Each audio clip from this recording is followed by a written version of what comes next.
बदलीगला भारतीय दल टी20 रे हेब महालड़ई प्रस्तुत होउछि भारत जिम्बाब्वे को हरिया पूर्वर आयरलैंड पाखु हारी भारत इंग्लैंड पाखु हारी भारत किंतु जिम्बाब्वे को हराई सीरीज जितिब भारत नुआ नुआ खेलाड़ी को खेलाइब टी20 रे भारत दल।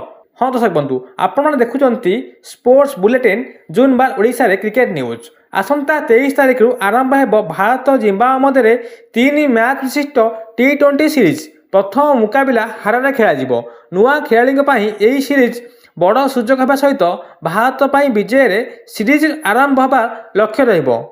इंग्लैंड गस्त पर एबे टीम इंडिया नजर जिम्बाब्वे सीरीज उपर रही। तीनोटी टी20 मैच हारारे खेल प्रथम मैच 23 जुलाई द्वितीय मैच 25 जुलाई और तृतीय मैच 26 जुलाई अनुष्ठित हेबो। यही सीरीज रे भारतीय दल युव खेलाड़ी समस्त नजर रहिबो। अधिनायक श्रेयस आयर नेतृत्व में दल विजय सह सीरीज आरंभ करने चाहूँगी। अन्यपटे घरोई परिवेश रे फायदा उठाइब जिम्बाब्वे और भारत को देव कड़ा टक्कर पर प्रस्तुत होउछि। हारार पिच रे साधारणतः बैटर और बोलर को उभय को साहाय्य करता है। आरंभ में द्रुत बोलर माने स्विंग कर पारती और परे परे बैटिंग सहज होबार संभावना रही। से टॉस मैच गुरुत्वपूर्ण हो पारे।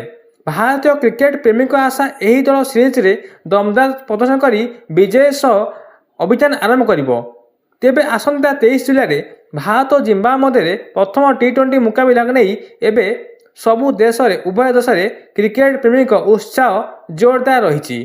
टी20 रे कहीं ना एबे निकट में आयरलैंड सीरीज हारी भारत और निकट में इंग्लैंड पाखु हारी भारत किंतु जिम्बाब्वे सीरीज हारिला परे अनेक चेष्टा सृष्टि हे। तेणुक भारत पाखे चैलेंज अच्छी जिम्बाब्वे सीरीज रे जिम्बाब्वे को हरैया जदि हरैला ताहाले भारत पाई हेब खुशी खबर। हाँ दर्शक बंधु एमती एक क्रिकेट न्यूज आम सह जोड़ी रुहतु और आम चैनल को सब्सक्राइब करूँ। नमस्कार, जय हिंद।